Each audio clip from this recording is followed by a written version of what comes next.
अस्सलामुअलैकुम and a very good morning. जागो लाहौर में आप सबको खुश आमदीद कहते हैं। मैं हूं मुनीब आसिफ। मैं बिल्कुल ठीक ठाक उम्मीद करती हूँ आप लोग जहाँ कहीं होंगे बेहतरीन होंगे और साथ ही साथ अपना तो ख्याल रख रहे हैं, अपने चाहने वालों का भी ख्याल रख रहे होंगे। और साथ ये जो मौसम है जो अनप्रेडिक्टेबल हो जाता है, बारिश बरसना शुरू हो जाती है, इसमें भी कुछ एहतियाती तदाबीर जो हम आपको बताते रहते हैं उनका भी ख्याल रखेंगे।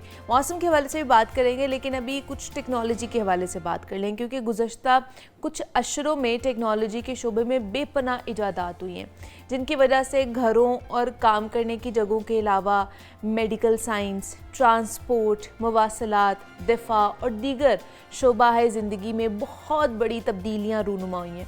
अब इन इजादात ने दुनिया भर के ममालिक की सियासी, मुआशी और समाजी तरक्की में बहुत ज़्यादा उनकी मदद की है।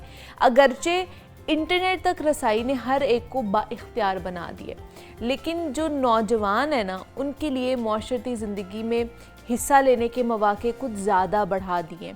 पाकिस्तान बासलाहियत नौजवानों से माला माल है जो जदीद टेक्नोलॉजी के ज़रिए मुल्क को तरक्की की राह पर गामज़न कर सकते हैं।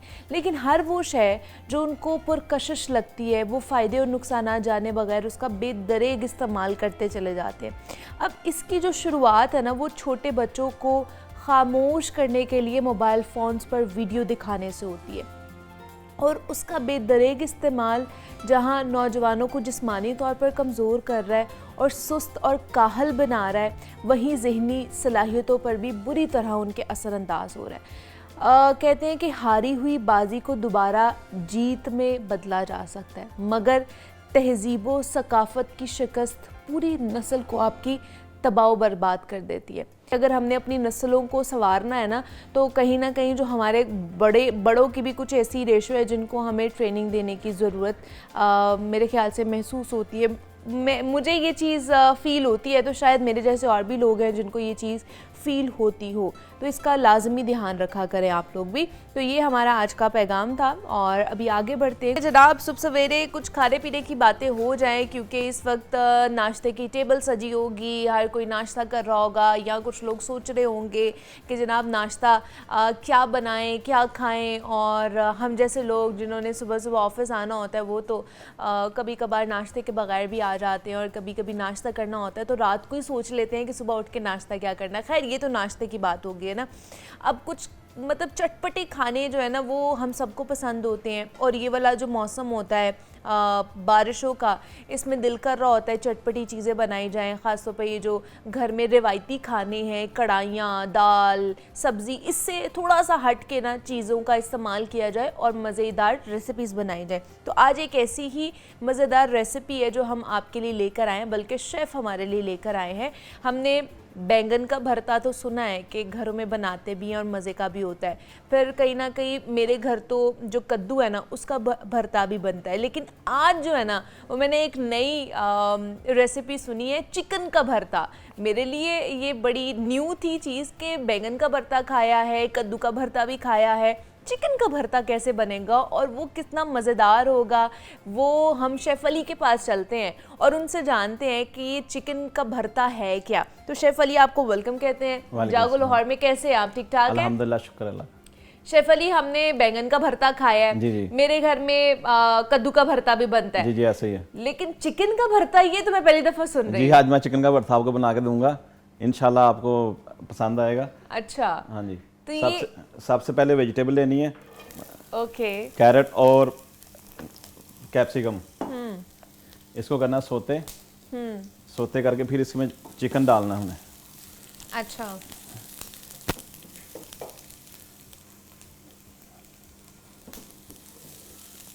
तो ये जो रेसिपी है ये आपकी इजाद की हुई है? नहीं, ये बंगाली रेसिपी है हमारी। अच्छा, बंगाली रेसिपी है। ओके। ये बांग्लादेश में बहुत ज़्यादा लाइक किया जाता है, तो लोग इसको तकरीबन हर रोज़ ही खाते हैं। ओके, तो इसका नाम वहाँ पे भी चिकन का भरता है? ये हमने चिकन का भरता नहीं, चिकन का भरता है, वहाँ पे भी चिकन का भरता है इसको कहते हैं। ओके। मतलब जैसे ये मेरे लिए थोड़ा सा इंटरेस्टिंग था और थोड़ा सा जी, ऐसे ही है। हैरानकुन चीज थी कि अच्छा चिकन का भरता होता है, मेरे ख्याल से मेरे काफी ऑडियंस के लिए भी ये चीज होगी। जी, ऐसे ही आपने है। भी जब पहली दफा खाया था या आप सुना था तो आपको भी ऐसे ही लगा था कि चिकन का भरता कब होता है? जी, मुझे भी ऐसे ही चैलेंज मिला था एक दफ़ा। अच्छा। तो PICC में मैं खेल रहा था, उस वक्त उन्होंने कहा चिकन का भरता बना दें, तो मेरे लिए भी नहीं थे। फिर मैंने उसके बारे में सर्च की, फिर मैंने बनाया, तो इंशाल्लाह अल्हम्दुलिल्लाह अच्छा बन गया था। ओके, चलें जी, बहुत अच्छी। तो अब अभी आपने इसमें कौन कौन सी वेजिटेबल्स डाली हैं? इसमें कैप्सिकम और कैरेट है। अच्छा ठीक है जी। गाजर है और साथ ही साथ उसके शिमला मिर्च है। जी। उसको हल्का सा हम पैन में सौते करेंगे, बिल्कुल लाइट सा जो है ना। आप उसमें बहुत ही कम ऑयल डाल सकते हैं ना, जी, अपनी बहुत कम मर्जी ऑयल ऑयल डालना है। डालनी है नहीं डालना है। जी। आप उसको हल्का सा सौते कर लें, ठीक है। और चिकन हमने रेडी किया हुआ है। जी, नहीं चिकन रेडी करना हमने अभी, बस 5-7 मिनट लगेंगे। ठीक है जी। ये हमारी जो वेजिटेबल्स हैं ये सौते हो गई हैं। चिकन को बेक करना बटर और ऑयल के मिक्स करके। अच्छा, बेक करना है हमने उसको। जी। ओके, पैन में बेक हो जाएगा? जी, पैन में बेक करना। वाह जी वाह, ये तो बहुत से लोगों के लिए एक अच्छी खबर है कि जिनके पास वो ओवन नहीं है बेकिंग वाला, तो वो टेंशन में ही रहते हैं कि हम बेक कैसे करें, ओवन होगा तो हम कोई ऐसी चीज़ बनाएंगे। तो उनके लिए ये अच्छी चीज़ है, टेक्निक है कि वो पैन के अंदर भी बेक कर सकते हैं। अच्छा, इसकी मैरिनेशन के लिए आपने और थोड़ा सा बताइए कि चिकन कौन सा लिया है आपने, कितना लिया है, मैरिनेशन में क्या क्या चीज़ें ऐड ऑन की हैं आपने? 1 kg चिकन है। ओके। और इसमें 2 स्पून आपने लगाना साल्ट। अच्छा, चिकन आपने ब्रेस्ट पीस लिया है? नहीं, ये थाई का पीस है। थाई का पीस लेना है हमने, ठीक है। थाई का पीस है और इसको जूलियन कटिंग में कटिंग किया। ओके। तो इसमें हमने डालना है वाइट पेपर, ब्लैक पेपर और नॉर्मल सी क्रीम, फ्रेश क्रीम। अच्छा, आपने इसमें सॉल्ट डाला है, नमक। जी। काली मिर्च डाली है, सफ़ेद मिर्च डाली है और अंदर क्रीम डाली है आपने। फ्रेश क्रीम डाली है। ठीक है, फ्रेश क्रीम हमें चाहिए। बस ये 3 स्पाइसेस आपने जी, डाले बिल्कुल, और ये क्रीम 3 डाली स्पाइसेस है हैं। और इसको मैरिनेट करके रख दिया आपने। मैरिनेट करके रखा मैंने थोड़ी देर पहले। ओके, तो ठीक है। इसको हम ओवरनाइट भी मैरिनेट करके रख सकते हैं या फिर 3-4 4-5 घंटे पहले रख लें? 4-5 घंटे पहले रख ले, बहुत अच्छा होगा। ओके। और इसके बाद क्या प्रोसेस होगा शेफ अली? मतलब ये पक जाएगा, उसके बाद हम क्या करेंगे? इसको पकाने के बाद बस सर्व करना है विद राइस। अच्छा, राइस के साथ सर्व जी, राइस के साथ सर्व करना है इसे। ओके। लोग तो वैसे नान के साथ भी लाइक करते हैं, लेकिन हम राइस के साथ क्यों सर्व करेंगे। सही है, अपनी मर्जी है मेरा ख्याल से कि जी। आपका जो भी दिल कर रहा है राइस के साथ खाने का, आपका नान के साथ खाने का, आपका रोटी के साथ खाने का, या आपका किसी भी चीज़ के साथ खाने का नहीं दिल कर रहा, खाली खाने का दिल कर रहा है, आप वो भी खा सकते हैं, मर्जी है आपकी।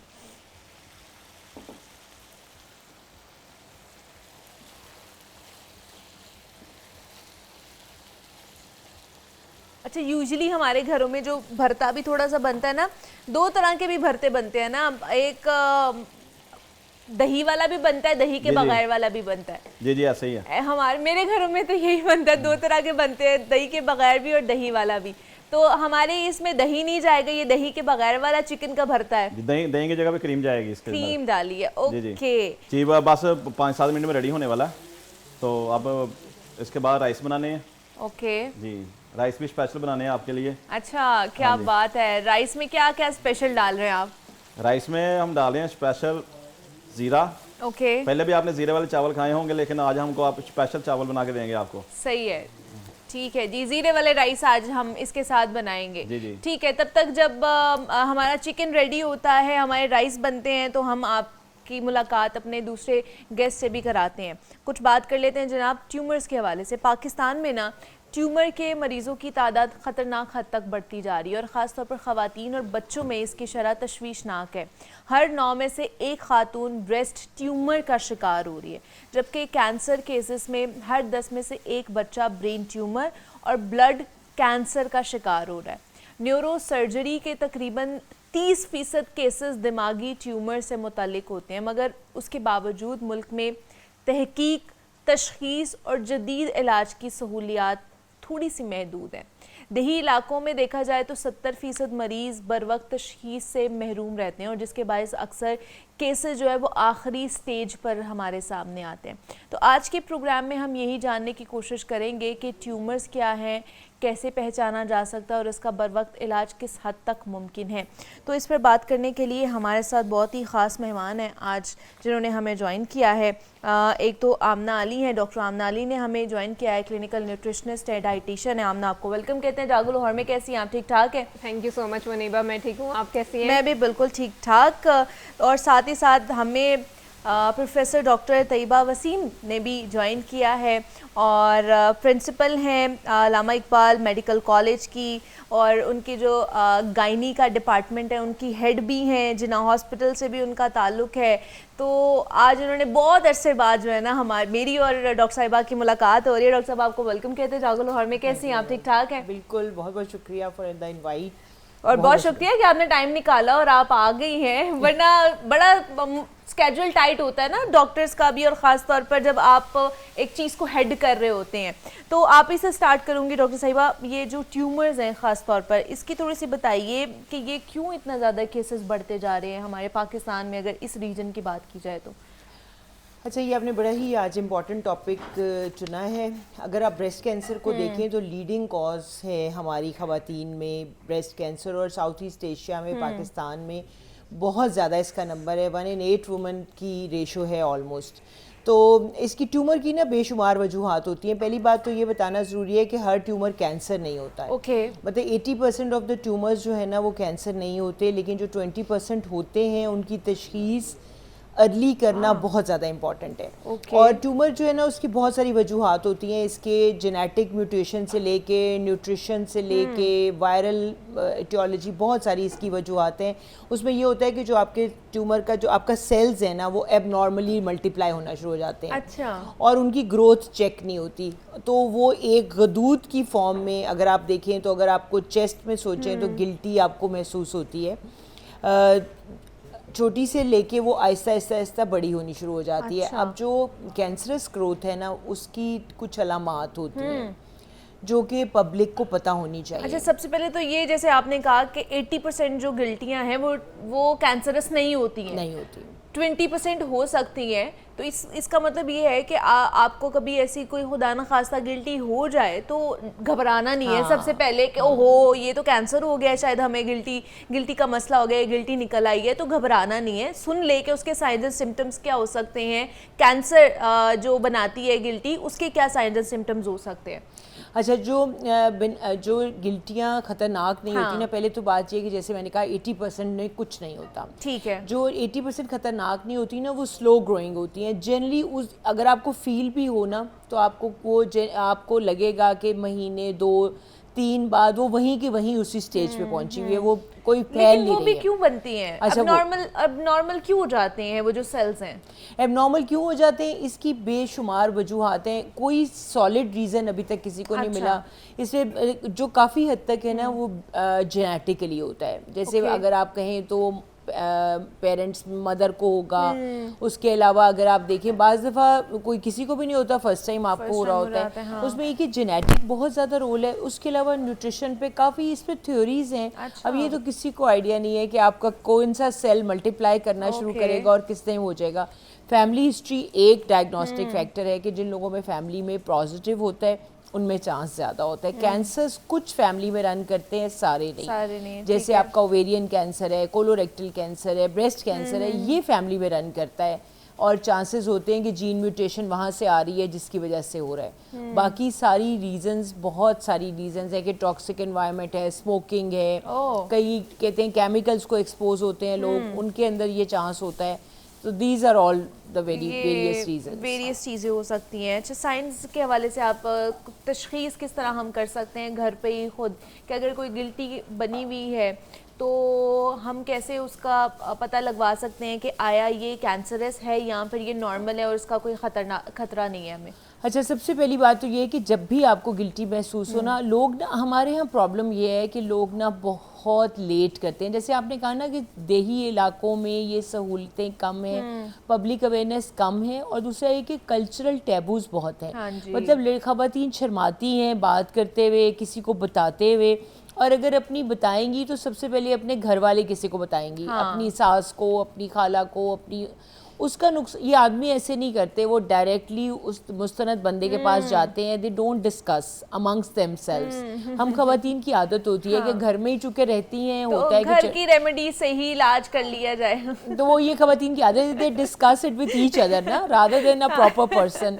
ये तो मैं हमेशा हर दफ़ा कहती हूँ कि आप प्रॉपर पर्सन से एक दफ़ा डिस्कस करें इंस्टेड ऑफ ईच अदर। तो उसमें ये होता है कि जो ना छोटी सी चीज़ को डिले कर देती हैं, वो कहती हैं कि आप अभी पिछले दिनों मैंने जना में देखा होगा, आपने 13 किलो की रसौली निकाली थी। तो बाजी की 13 किलो की वो खातून ने कैसे पेट में रखी, आप ये देखिए ना। मतलब हमने उससे यही क्वेश्चन पूछा, उसने आगे मैंने एक तो फैली बड़ी जल्दी, उसने आगे 3-4 महीने, फिर कहती मैंने इधर उधर कोशिश की, कभी किसी छोटे डॉक्टर क्लिनिक, घर में लोगों से कि ये कावा पी लो, ये छोड़ दो। तो कहते हैं कि मतलब इस चीज़ को ना डिले नहीं करना, ये बड़ा इंपॉर्टेंट है कि पहला चेकअप आप एक दफ़ा ज़रूर करा लें। ठीक है। और सेल्फ ब्रेस्ट एग्जामिनेशन खवातीन को आना चाहिए, खुद अपने हाथ से महसूस कर लिया करें। सिर्फ आपने फ्लैट ऑफ हैंड से महसूस करना है कि चेस्ट पे कोई गिल्टी तो नहीं है। सही है। अगर कभी भी ऐसा लगे, एक दफ़ा तसल्ली से डॉक्टर को दिखा लें। जो कैंसर नहीं होती ना, वो फैलती नहीं है। ओके। वो 2-4-6 महीने बाद वहीं की वहीं होती हैं, उसी साइज पे होती हैं। ओके। और दूसरा ये कि वो सख्त नहीं होती, वो थोड़ी सी नरम होती है। मतलब अगर फील करें ना आप, अगर वो आपको डॉक्टर कह दे कि ये ख़तरनाक नहीं है फ़िलहाल। अब डायग्नोस्टिक इतनी सारी चीज़ें आ गई हैं, ब्रेस्ट अल्ट्रासाउंड अवेलेबल है, उस पर आपको आइडिया हो जाता है, मेमोग्राफी है, एक्सरे है, बहुत कुछ है। तो उसको इग्नोर नहीं करना, सिर्फ चेकअप करा दें। लेकिन जो आपने सवाल पूछा कि लोगों को तसल्ली कैसे हो, उसमें यह कि जो ख़तरनाक नहीं होती वो फैलती नहीं है, वो सख्त नहीं होती, आपको लगता है। फिर उसके अलावा मतलब बड़ी साइज़ की नहीं होती, जनरली छोटा होता है उनका साइज़। अगर साइज़ में ट्यूमर जल्दी ग्रो कर रहा है, वो वही गिल्टी आपको, या पेट फूलना शुरू हो गया है और छोटी से बड़ी होती चली जा रही है, तो ज़रूर तो वो फिर थोड़ा सा अलार्मिंग सिचुएशन हो सकती है, तो वो फिर आपको डॉक्टर से रुजू करना चाहिए। डॉक्टर आमना की तरफ चलते हैं और उनसे जानते हैं कि ऐसी प्रॉब्लम ख़ास तौर पर जब जैसे डॉक्टर साहिबा ने कहा ना कि कुछ ऐसे कैंसर्स हैं जो कि फैमिली में रन कर रहे होते हैं, कुछ ऐसी चीज़ें जो कि इन्वायरमेंट से, हमारी जो बाकी कांटेक्ट होता है चीज़ों से, उनसे हम लोग जर्म्स और बाकी सारी चीज़ें जो है ना एक्सपोज होते हैं ना, तो वो हमें लग जाते हैं। तो ऐसी क्या चीज़ें हैं? मुझे लगता है कि इन्फ्लेमेशन हो जाती है हमारी बॉडी में, जिसकी वजह से ये चीज़ें होना शुरू हो जाती हैं। तो एंटी इन्फ्लेमेशन कौन सी चीज़ें हैं जो हम खा सकते हैं अगर इस तरह का प्रॉब्लम हो जाए? बिल्कुल। अच्छा, जैसे डॉक्टर तैयबा ने भी जिक्र किया कि जो न्यूट्रिशन है वो एक वन ऑफ द कॉज हो सकती है। तो इसमें यहाँ पे एक जो मैं स्पेसिफिक डाइट की बात करूँगी ना, इसमें हम कैंसर पेशेंट्स के लिए बात करते हैं न्यूट्रोपिनिक डाइट की। अब उसमें आपकी एक हेल्दी और अच्छी डाइट, वो सारी चीज़ें तो हैं, लेकिन आपकी डाइट की जो हैंडलिंग है, फूड की हैंडलिंग है, वो बहुत ज़रूरी है। मतलब आपने कोई भी अनकुक्ड जो रॉ फ्रूट्स, वेजिटेबल्स या मीट है, गोश्त है, अगर वो सही तरह से पका हुआ नहीं है, गला हुआ नहीं है, तो वो वाली चीज़ें आपने नहीं लेनी। फिर अगर दूध है या पानी है, उसको आपने अच्छी तरह से बॉईल किया, क्योंकि जो कैंसर पेशेंट्स होते हैं उनकी इम्यूनिटी बहुत लो हुई भी होती है और उसमें इन्फेक्शंस का चांस बहुत ज़्यादा होता है। तो जो आप खाना खा भी रहे हैं, आपने ये मेक श्योर करना है कि आप वो सारे प्रिकॉशंस लें कैंसर पेशेंट के लिए, कि आप प्रॉपरली वॉश करके हर चीज़ उसको इस्तेमाल करें, बॉईल करके, जर्म्स का जो इंटरेक्शन है, कंटेमिनेशन का चांस जो है वो कम से कम हो। और इसके अलावा अगर हम स्पेसिफिक डाइट की इसमें बात करें, तो डाइट का एक बहुत इंपॉर्टेंट रोल है, क्योंकि जो कैंसर के पेशेंट्स होते हैं ना, उसमें कॉम्प्लिकेशंस बहुत सारी होती हैं और one of the main complications होती है वेट उनका बहुत रैपिडली जो है ना वो गिर रहा होता है। तो ये डिस्ट्रेसिंग, वो अपने आप को भी जब देखते हैं तो वो एक साइकोलॉजिकली भी बड़ी चीज़ अफेक्ट करती है कि इतना rapid weight loss, Obviously, muscles हाँ। उनके जो है फिर मसल ऊपर लॉस से हो रहा अगर होता है। कीमो पे चले जाते हैं वो तो Exactly, वो और ज्यादा हाँ, जो है ना तो वो फिजिकली बहुत एक ड्रास्टिक चेंज जब पर्सनैलिटी में आता है तो फिर ऑब्वियसली वो बहुत डिस्ट्रेसिंग होता है। तो वेट लॉस इसके साथ साथ न्यूट्रिशनल डेफिशिएंसीज जो हैं वो बहुत होना शुरू कॉमनली हो रही होती हैं, तो वो सारी चीज़ें कमज़ोरी, तो इसीलिए अच्छी डाइट का होना इसमें बहुत ज़रूरी है। ये ऐसी कौन सी चीजें हैं फिर जिनको अगर डायग्नोज हो जाता है ट्यूमर या फिर कैंसर हो जाता है बिल्कुल। तो कौन सी चीज़ें जो नहीं खानी है उन्होंने? ये तो हमने बता दिया कि चले न्यूट्रिशन का ख्याल रखना है, उन्होंने ये चीज़ें खानी है, लेकिन ऐसी कौन सी चीज़ें जो ना खाएं वो तो उनके लिए बेहतर है वो? बिल्कुल। अच्छा, इसमें ऐसा है कि हम कुछ एक ट्रांस फैट एक टर्म है और एक सैचुरेटेड फैट्स, Okay. ये मोस्टली हमारे जो बेकरी आइटम्स में होता है, इनमें होता है। प्रोसेस्ड चीज़ें जितनी भी जो पैकेट वाली चीज़ें आपको अवेलेबल हैं, तो वो आपने फ्रेश ऑर्गेनिक डाइट का इस्तेमाल करना है। लेकिन अगेन वही बात है, फ्रूट्स और जो भी वेजिटेबल, जो फल सब्जियां आप खा रहे हैं वो प्रॉपरली धो के अच्छी तरह से उनको इस्तेमाल करें। तो ट्रांस फैट जैसे मार्जरीन वगैरह जो है और घी का भी बहुत ज़्यादा ज़रूरत से ज़्यादा इस्तेमाल जो है वो अच्छा नहीं है। और एंटी इन्फ्लेमेटरी फूड्स जो हैं वो आपने शुरू में इन्फ्लेमेशन की बात की, तो एंटी इन्फ्लेमेटरी फूड्स होते हैं जिसमें एंटीऑक्सीडेंट्स होते हैं जो ऑक्सीडेशन के प्रोसेस को रोकते हैं, तो वो उसमें फ्रूट्स और वेजिटेबल्स हैं। जैसे अगर हम स्पेसिफिक फ्रूट्स और वेजिटेबल्स की बात करें तो टमाटर, प्याज, ब्रोकली, कैबेज, ये बहुत अच्छी ऑप्शंस है। इसके अलावा जो फ्रूट्स हैं उसमें एप्पल्स, ऑरेंजेस, बेरीज जो हैं, आजकल प्लम्स आए हुए हैं, ये बहुत अच्छी ऑप्शंस है। फिर नट्स और सीड्स जो हैं वो बहुत अच्छे हैं, अगेन वो बहुत अच्छे एंटी इन्फ्लेमेटरी वो हैं। तो उसमें नट्स में बादाम जो है ना, ख़ास तौर पे उनके अंदर ऐसी प्रॉपर्टीज़ होती हैं कि वो ये इन्फ्लेमेशन और ये जो स्प्रेड हो रहा होता है कैंसर, इसके लिए वो उसको रोकने में अच्छी साबित हो सकती है। इसके अलावा फ्लेक्स सीड्स जो है वो गुड फैट्स हैं। फ़िश जो है उसका आपने इस्तेमाल करना है, अगेन वो भी गुड फैट्स में आता है, ओमेगा 3 फैटी एसिड्स उसके अंदर होते हैं। तो ये वाली सारे जो गुड फैट्स और फ्रूट्स और वेजिटेबल्स, इनका इस्तेमाल आपने ज़्यादा करना है। और जो ट्रांस फैट है, सैचुरेटेड फैट है, पैकेट वाली प्रोसेस्ड रिफाइंड चीज़ें, वो कम से कम आपने कम से कम लेनी है। मजीद भी बात करते हैं, अभी हम शेफ़ की तरफ चलते हैं। शेफ़ अली, राइस बन गए हमारे? जी अल्हम्दुलिल्लाह बन गए हैं। और हमारा भरता भी तैयार हो गया और हमारा चिकन का भरता भी तैयार हो गया जी। क्या बात है, चिकन का भरता जो है ना वो विद जीरा राइस हमारे रेडी हो चुके हैं। Thank you so much chef Ali कि आप आए और ये जो एक नई और यूनिक रेसिपी है जो है ना वो आपने हमारे साथ शेयर की है। आमना, ये चीज़ें सारी हो गई हैं, डायग्नोज भी हो गया है ये, लेकिन ना आजकल अब जैसे डॉक्टर साहब ने कहा कि ब्रेस्ट कैंसर का जो प्रेवलेंस है ना वो बढ़ती जा रही है, तो ख़वातीन को आप क्या कहेंगी, बच्चियों को ख़ास तौर पे क्या कहेंगे कि उनकी किस तरह की डाइट होनी चाहिए कि हम इससे बच सके? बिल्कुल कि चलिए जिनको हो गया वो तो अब कुछ नहीं कर सकते, कि जिनको नहीं हुआ वो तो अपने आप को बचा सकते हैं ना, ऐसी कौन सी डाइट लेनी चाहिए? देखिए, हम हमेशा यही बात करते हैं हेल्दी खाएं, बैलेंस डाइट लें। उसमें एक बहुत जो मेन चीज़ है ना वो वेरीड डाइट बहुत आपकी होनी चाहिए, मतलब वैरायटी ऑफ फूड्स आपने लेने। मतलब जैसे अगर एक दिन की अगर आपकी प्लेट है तो उसमें सब कुछ हो, उसमें फ्रूट्स भी हो, वेजिटेबल्स भी हो। अब बहुत सारी लड़कियां आजकल जो है ना, मैं हमेशा ये बात करती हूँ, ट्रेंड्स पे चलती हैं। जैसे कोई भी ट्रेंड शुरू हो गया, कीटो डाइट का हो गया, इंटरमिटेंट डाइट है, कोई भी है तो वो फौरन से उसके पीछे लग जाएंगी।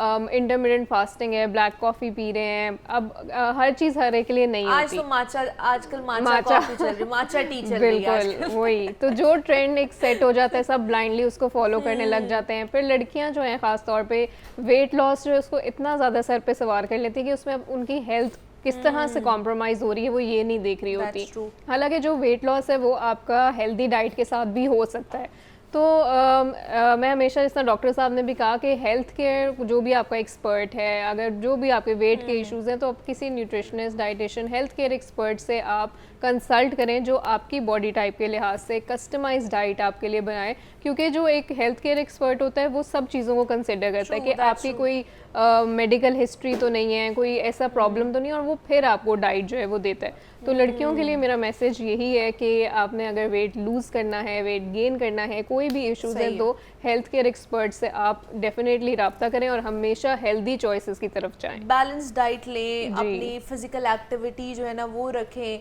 खुश रहें ख़ास तौर पर। तो ये चीज़ें जो है ना आपको कुछ भी नहीं कहेंगी, सिर्फ ये है कि आपने बैलेंस डाइट लेनी है। Thank you so much Amna कि आप आई, इसके ऊपर बात की। Thank you so much doctor Tayyaba कि आपने भी टाइम निकाला, आप भी आई और इस इम्पॉर्टेंट टॉपिक के ऊपर हम बात कर रहे थे और यहाँ पे एक छोटी सी ब्रेक लेते हैं, मिलते हैं इस ब्रेक के बाद।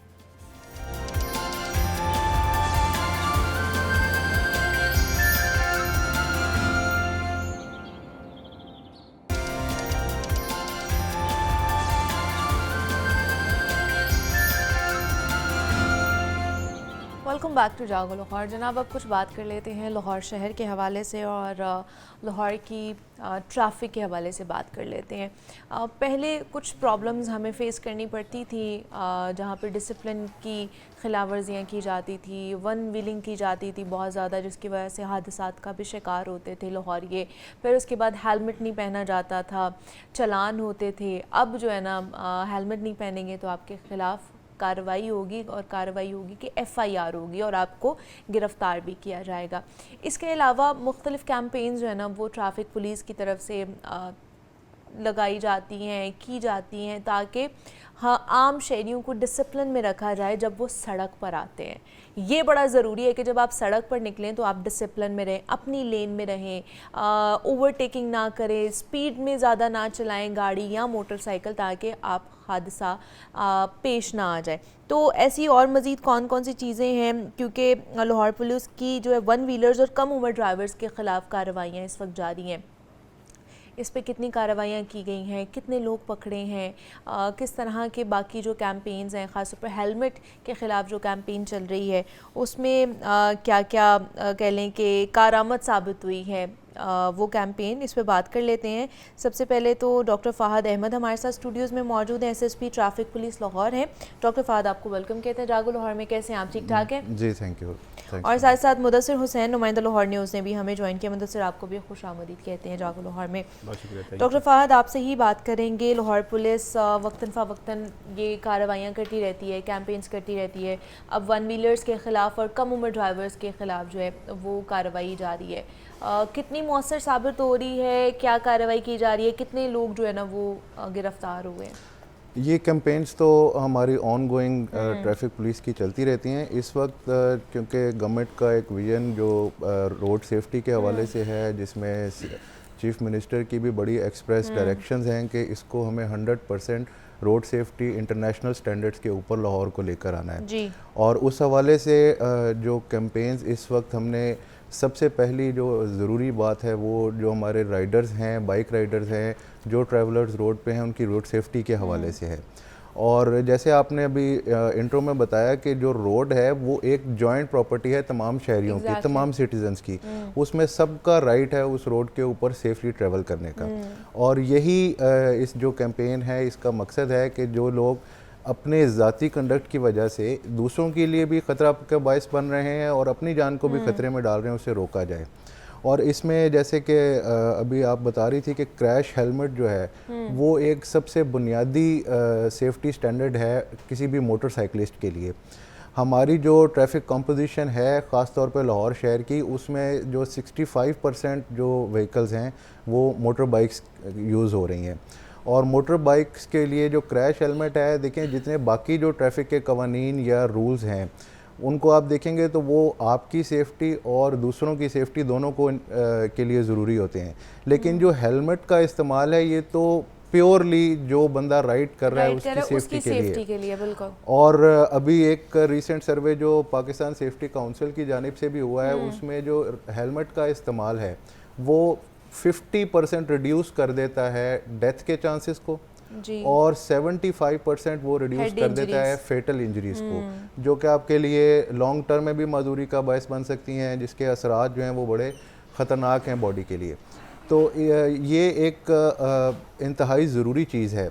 लेकिन अनफॉर्चुनेट है कि हमारे जो बाइक राइडर्स हैं ट्रैफिक अवेयरनेस की उनमें ये कमी है या इस विल की कमी है कि वो अपनी ही सेफ्टी के लिए जो एक ज़रूरी चीज़ है उस पर भी अमल करने से गुरेज करते हैं। नहीं तो ये हेलमेट के हवाले से जो आप लोगों की कैंपेन चल रही है कितनी कारआमद साबित हो रही है? बिकॉज अभी लास्ट जब हमारे पास CCPO साहब आए थे, CTO साहब आए थे, तो उन्होंने कहा था कि अब FIR होगी, गिरफ्तारियां भी होगी, ताकि लोगों को डिसिप्लिन में लेकर आया जाए, उनकी सेफ्टी के लिए किया जा रहा है। तो वैसे ये कोई कारआमद साबित हो रही है? लोग पहन रहे हैं हेलमेट?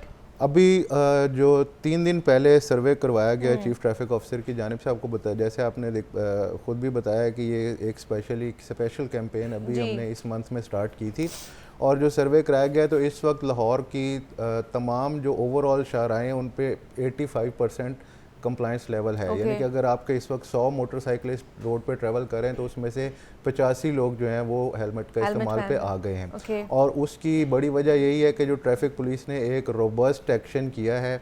इस वक्त तकरीबन 95,000 के करीब चालान जो हैं वो इसी मंथ के अंदर किए गए हैं सिर्फ हेलमेट के ऊपर, और जो अवेयरनेस कैंपेन्स भी की गई हैं, ट्रैफिक लोगों के में हेलमेट डिस्ट्रीब्यूट भी किए गए हैं।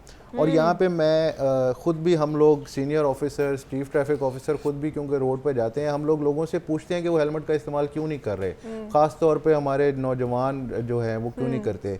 आप यकीन करें कि किसी के पास भी कोई ऐसा बहाना नहीं है।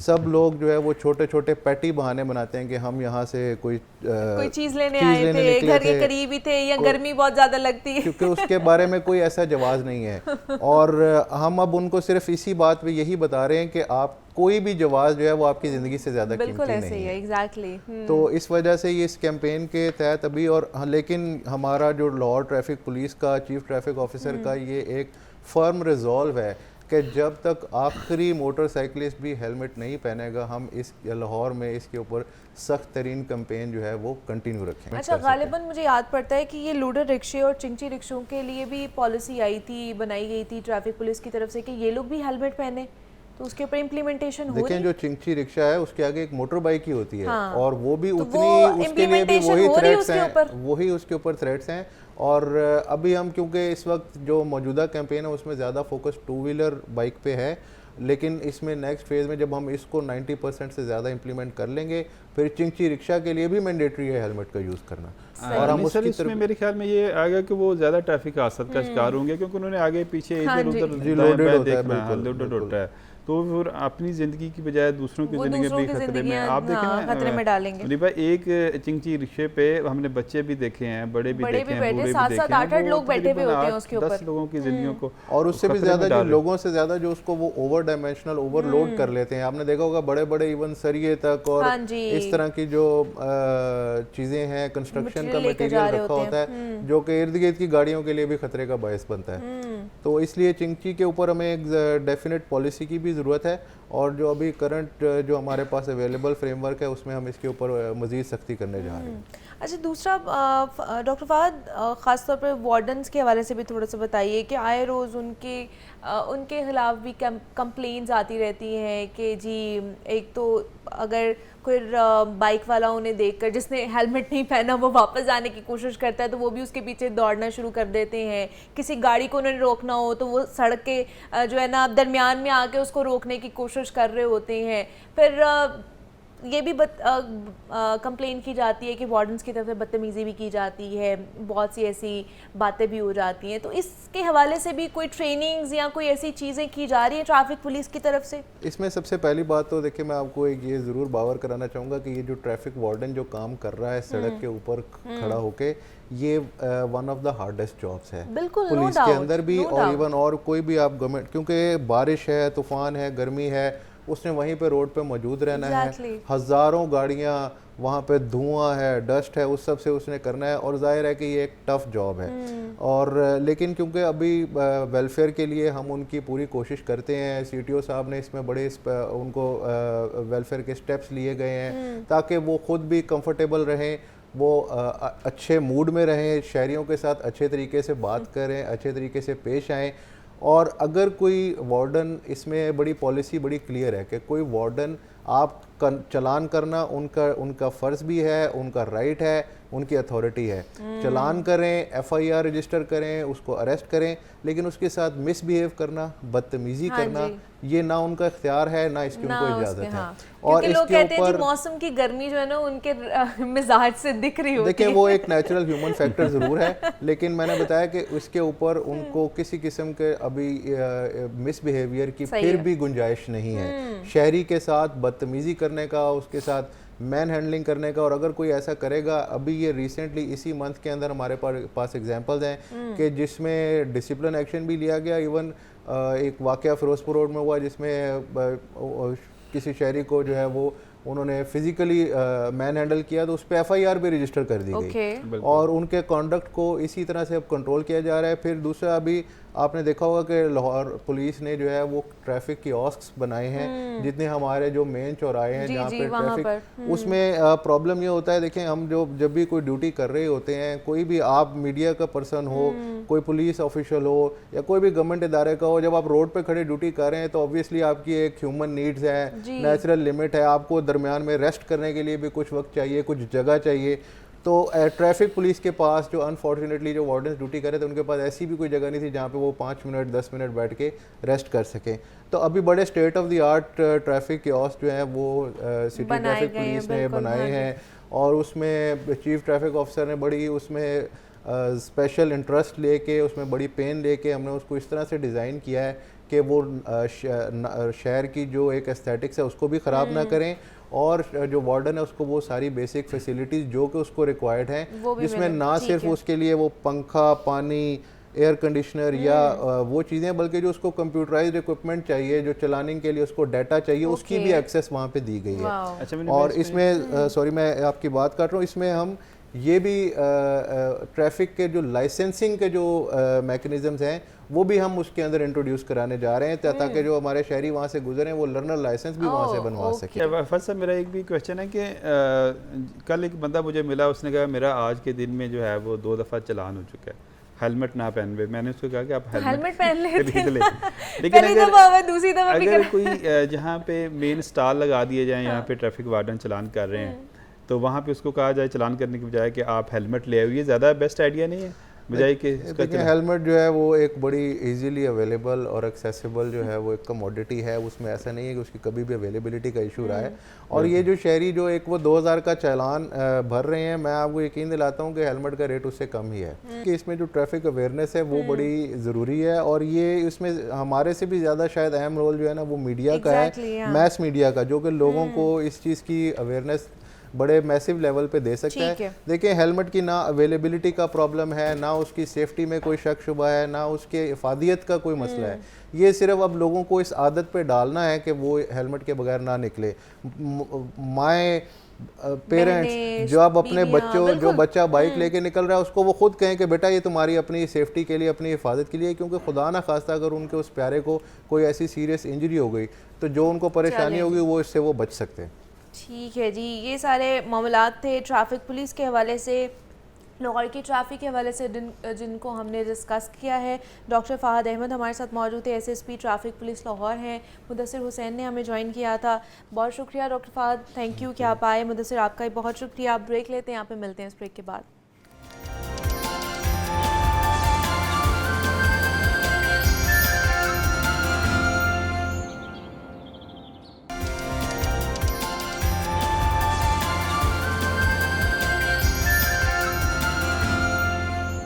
वेलकम बैक टू जागो लाहौर। जनाब अब कुछ बात कर लेते हैं हम CV के हवाले से, इंटरव्यूज़ के हवाले से, क्योंकि अब बहुत से बच्चे सोचते हैं कि जनाब आगे हमने जाना तो है, मुलाजमत करनी है, नौकरी भी करनी है, लेकिन उसके लिए CV कैसे बनाएं। कुछ ऐसे भी बच्चे होते हैं जिनको CV नहीं बनानी आती, इवन दो कि वो अपना ऑनर्स भी कंप्लीट कर लेते हैं, फिर भी उन्हें CV नहीं बनानी आती है। वो किसी के पीछे भाग रहे हैं, किसी के पीछे भाग रहे हैं, या फिर टेम्पलेट्स हमें इस तरह की इंटरनेट में मिल जाती हैं कि हम उसमें अपना डाटा ऐड ऑन करते हैं और वही चीज़ें जो है ना हम आगे भेज देते हैं। तो अब्दुर्रहमान हमारे साथ मौजूद है, करियर काउंसलर हैं, तो उनसे बात करते हैं। अब्दुर्रहमान, आपको वेलकम कहते हैं जागो लाहौर में। कैसे हैं आप? ठीक ठाक हैं? Thank you very much Muniba for having me on the show again.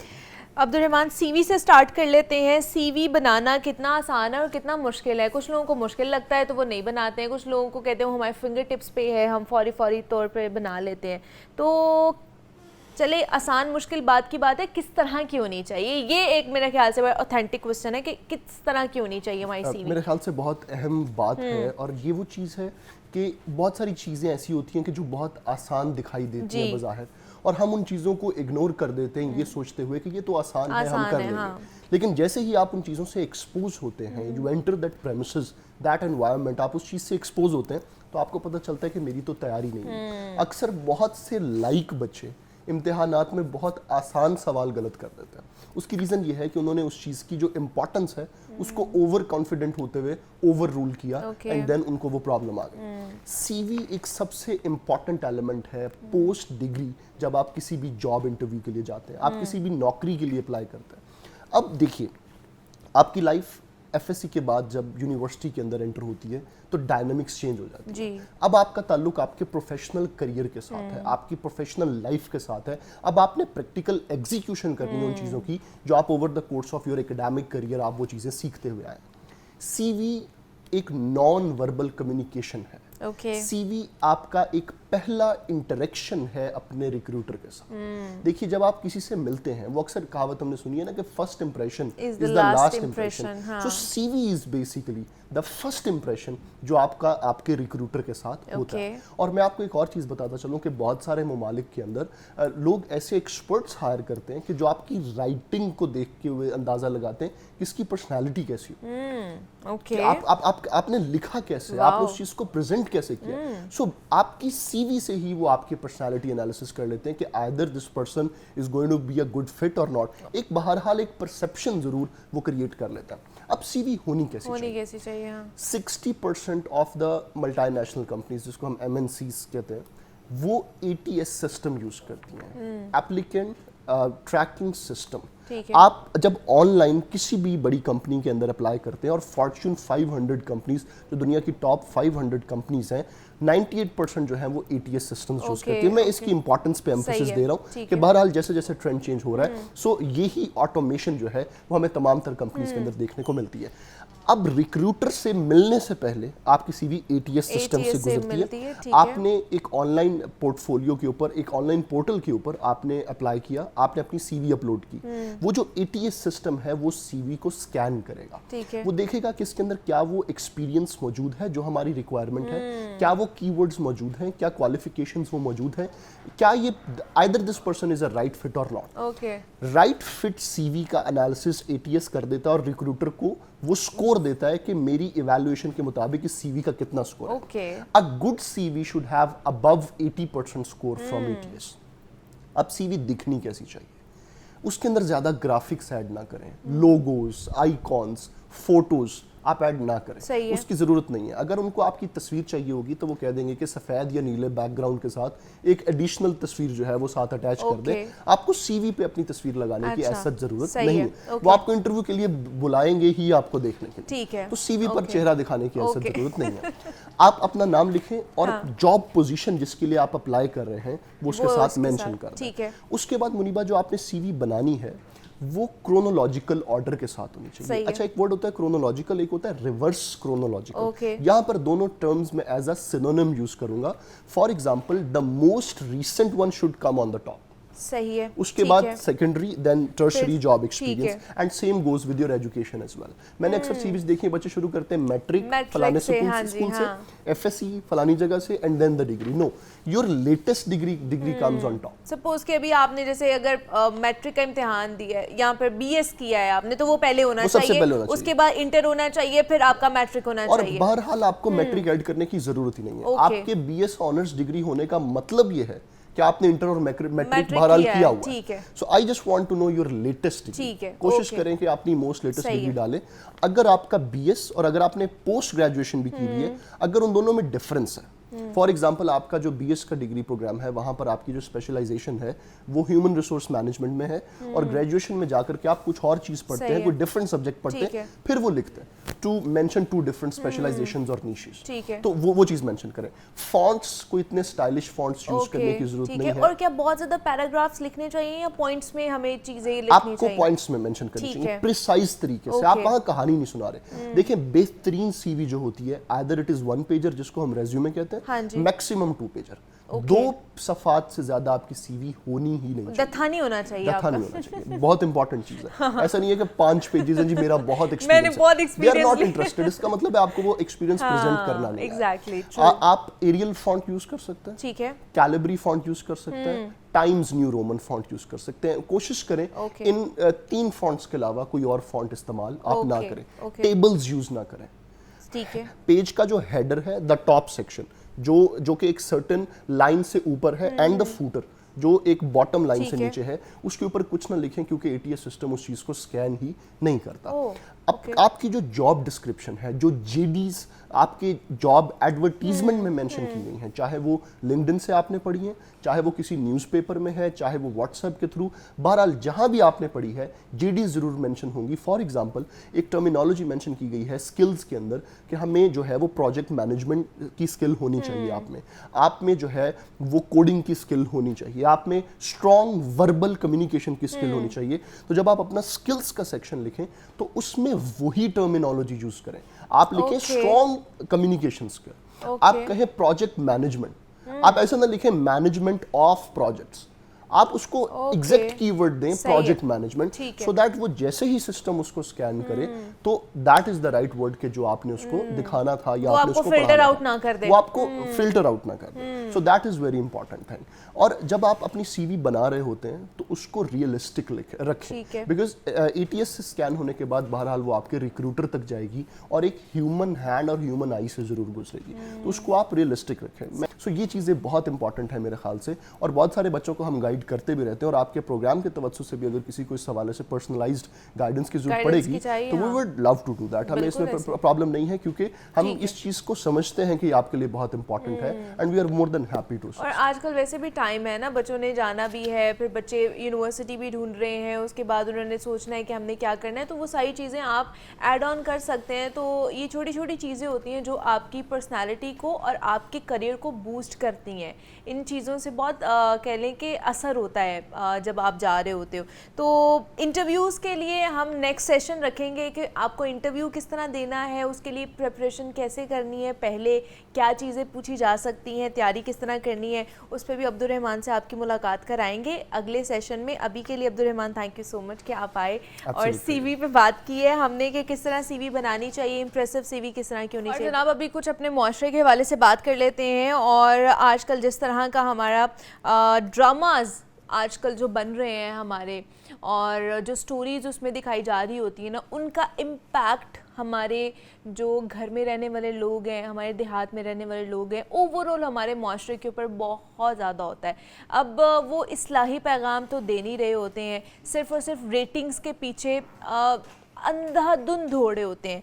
बात कर ली जाए कुछ ऐसे ड्रामाज हैं जो अभी रिसेंटली जिनकी बहुत ज़्यादा हाइप भी हुई, जिसके अंदर दिखाया जाता है जी एक लड़की जा रही होती है और लड़के को वो पसंद आ जाती है, उसके बाद जी लड़की इनकार करती है तो लड़का और कह लें कि उनको मारने तक उतर आते हैं। इस तरह के ड्रामाज भी हमारे सोशल मीडिया को जो है बहुत ज़्यादा कह लें कि ख़राब कर रहे हैं। लड़कों की ज़िंदगियां ख़राब की जा रही, लड़कियों की ज़िंदगियां ख़राब की जा रही हैं, उनके दिमाग ख़राब किए जा रहे हैं। ख़ास तौर पर कुछ ऐसे ड्रामाज हैं जिनका मैं नाम भी ज़रूर लेना चाहूँगी। जान निसार है, कैसी तेरी खुद गर्जी है, मन मस्त मलंग है, खानी ड्रामा है।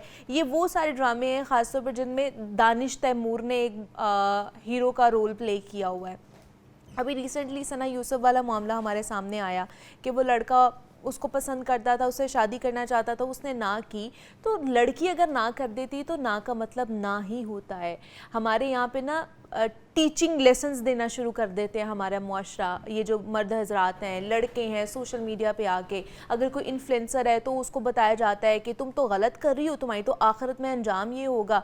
ये सारी चीज़ें जो हमारे ड्रामाज में दिखाई जा रही होती हैं, हमें लगता है कि हम जो रियल लाइफ है ना, हम उसमें भी उसको इम्प्लीमेंट कर सकते हैं। ऐसा नहीं है भाई। जितने भी मर्द हजरात हमें देख रहे हैं, जितने भी लड़के हमें देख रहे हैं, जिनकी मेंटालिटी है, मैं सबको नहीं कह रही हूँ कि जो कहते हैं जी ये लड़की ठीक नहीं है, अगर ये हमें ना कर देती है तो इसको तो जीने का हक ही नहीं है। आप कोई नहीं होते हैं किसी को जीने का हक देने के हवाले से, आप कुछ भी नहीं लगते हैं उसके। अगर किसी ने ना बोल दिए तो वो ना ही है। आप ज़बरदस्ती किसी के साथ कुछ नहीं कर सकते हैं। आप अपने आखिरत की फ़िक्र करें, किसी की और लड़की की आखिरत की फ़िक्र ना करें।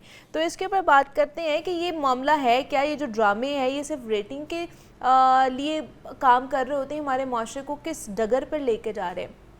इस पर बात करने के लिए डॉक्टर ताहिरा रुबाब ने आज हमें ज्वाइन किया है, माहिर नफ्सियात है, उनसे बात करते हैं। डॉक्टर ताहिरा, आपको वेलकम कहते हैं जागो लाहौर में। कैसी हैं आप? ठीक ठाक है? ठीक, thank you so much. Doctor Tahira, आज ड्रामास के हवाले से इनका जो इम्पैक्ट है हमारी सोसाइटी के अंदर, ख़ासतौर पर जो यंग जनरेशन है उसके ऊपर जो उनका इम्पैक्ट आता जा रहा है, उस पर हमने बात करनी है।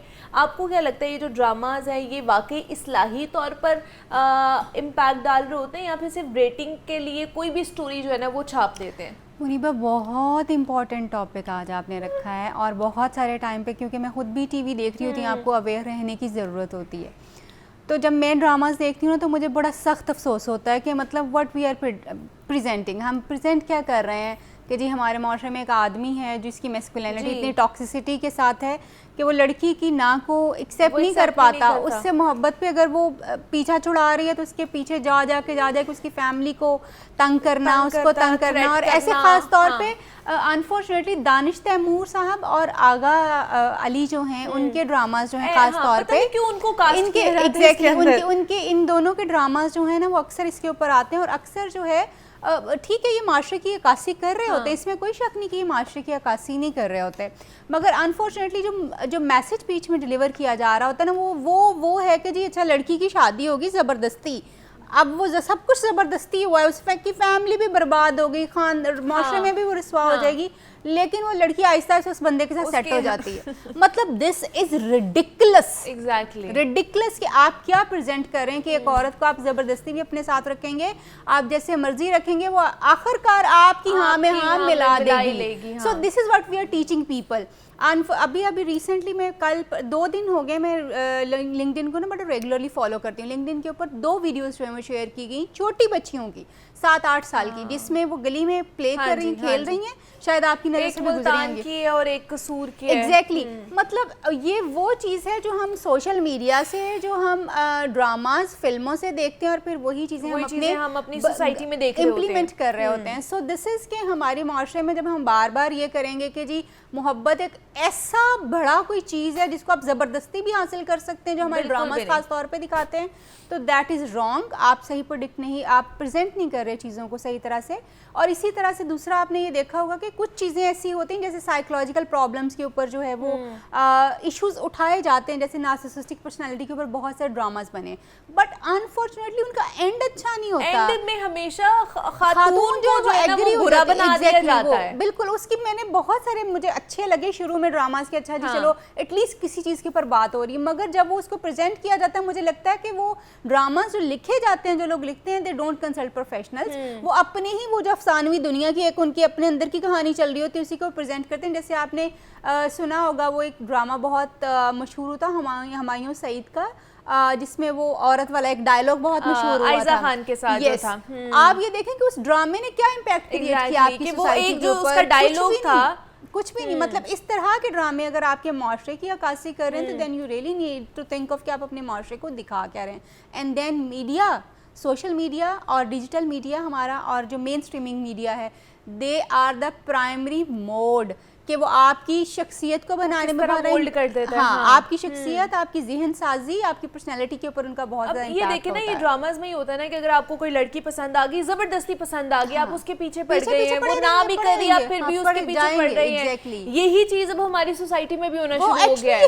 ये हीरोइज्म है ना, बेसिकली वो दिखाते हैं कि हीरो आप कहते हो कि नहीं इसने ना किया क्यों है। अब ये देखिए रिसेंट जो सना यूसुफ वाला मामला हुआ है वो यही हुआ है ना कि वो बच्ची अगर ना कर रही है तो ना का मतलब ना है, आप जबरदस्ती किसी से नहीं कुछ करवा सकते। बिल्कुल ऐसा है, और बहुत सारी लड़कियां इस चीज के ऊपर हैरास होती हैं। मतलब आप चलो किसी के साथ बैठते भी है, बातचीत करते हैं, आप कंसीडर करने के लिए बातचीत करते हैं, वो लोग आपके पीछे इस तरह से पागलों की तरह पड़ जाते हैं कि आपने हमसे बातचीत इसलिए क्यों की कि जी आप कंसीडर कर रहा है अगला बंदा, आप प्रपोजल है उसके लिए, आप समझ रहे हैं कि आपने इसके साथ चलना है कि नहीं चलना, मगर हर आदमी को खास तौर पे ये लगता है कि जी कोई औरत उसको ना नहीं कर सकती। पाकिस्तान में इस चीज़ की बहुत ज़्यादा कमी है कि आदमियों की जहन साजी होने की ज़रूरत है, उनकी सेक्शुअल फ्रस्ट्रेशंस को मैनेज करने की ज़रूरत है, उनको ये सिखाने की ज़रूरत है कि हर औरत आपकी मलकियत नहीं है। She has exactly the right you have, उसके पास सारे वो राइट्स हैं जो आपके पास हैं। सो इसलिए आपको ये मीडिया को मैं समझती हूँ कि इस पे लीड लेनी चाहिए कि वो एक ऐसे आदमी का रूप दिखाना शुरू करें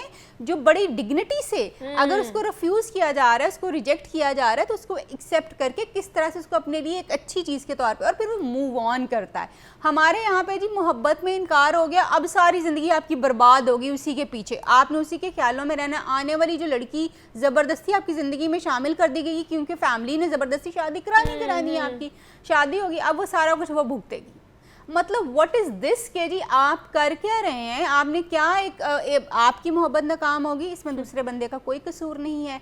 आपकी फैमिली के ट्रॉमास थे, इसमें दूसरे बंदे का कोई कसूर नहीं। Why she or he is going to face all dramas ने तो मोहब्बत को खौफ की अलामत बना दिया होगा। नहीं, मोहब्बत को खौफ की अलामत के साथ एक ऐसी चीज़ बना दिया हुआ जैसे बहुत ही ज़्यादा, जिसको ना एग्जैजरेटेड एक चीज़ जो है वो है। यस, बहुत इंपॉर्टेंट है मोहब्बत, मगर उसके साथ ये समझना बड़ा जरूरी है कि किसी की इज्जत भी है, इज्जत किसी की इज्जत है, किसी की मर्जी है। बिल्कुल, कोई खुशी से आपके साथ, हमारे यहाँ पे आप बहुत सारे, आई एम सो सॉरी, मैं मीडिया में मौजूद बहुत सारी लड़कियों को, क्योंकि मैं कंसल्टेंसीज देती रहती हूँ, मैं उनके नाम बिल्कुल नहीं लूँगी, प्राइवेसी बहुत बड़ा इशू है। अक्सर बच्चियाँ आके ये रिपोर्ट करेंगी कि बहुत सारे अमीरजादे और बहुत सारे लोग जो हैं जो उनको पसंद करना शुरू कर देते हैं। सोशल मीडिया की बच्चियां जो हैं, जो मीडिया में बच्चियां, उनके पीछे पड़ जाते हैं और किसी भी हद तक उनके पीछे पड़ जाते हैं। ड्रामास में ये दिखा रहे होते हैं और उनको ब्लैकमेल करना शुरू कर देते हैं। कोई एक आध वीडियो उनकी या कोई एक आध पिक्चर या कोई, ये सारा कुछ शुरू हो जाता है। बिल्कुल ऐसे ही हमें मोनिबा, मैं समझती हूँ कि we really need to address this issue कि भाई आपकी मर्दानगी इस चीज में नहीं है कि आप औरत के नाम को एड्रेस कर ही रहे हैं ये इशू। ये जो राइटर्स हैं, जो डायरेक्टर्स हैं, जो बना रहे होते हैं, उनको भी अब देखना चाहिए, और उनको देखना चाहिए, और उनको एक ऐसी जो है मुआशरे की अक्कासी करनी चाहिए जहाँ पे आप एक बहुत बेहतरीन मर्द का किरदार जो है पेश कर रहे हैं। अभी भी ड्रामास में बहुत ज़्यादा टॉक्सिक मैस्कुलिनिटी जो है वो दिखाई जाती है, पैट्रियार्की बहुत ज्यादा फोकस्ड है। आदमी का वही जो आबी से 1956 में रोल था ना, वही रोल आज भी हमारे ड्रामास में नजर आता है, which really need to be addressed. और उसके ऊपर जो है उसकी थोड़ा सा आप काइंडली लिखने वालों को और बनाने वालों से ये रिक्वेस्ट है कि आप, क्योंकि आपको फॉलो किया जाता है, ड्रामा में जो दिखाया जाता है हमारे लोग उसको फॉलो करते हैं। आप ये देखो अभी रिसेंटली ये वाला जो अभी आपने मस्त मलंग वाला नाम लिया है, मतलब एक बंदा आपके घर जाके अधोंस जमा रहा है। मतलब आप कौन है भाई, आप हैं कौन कि आपके साथ, अगर बेशक आपसे मोहब्बत है, मगर अगला बंदा आपको नहीं एक्सेप्ट कर रहा, you don't have any right कि आप अपने आप को इम्पोज करें।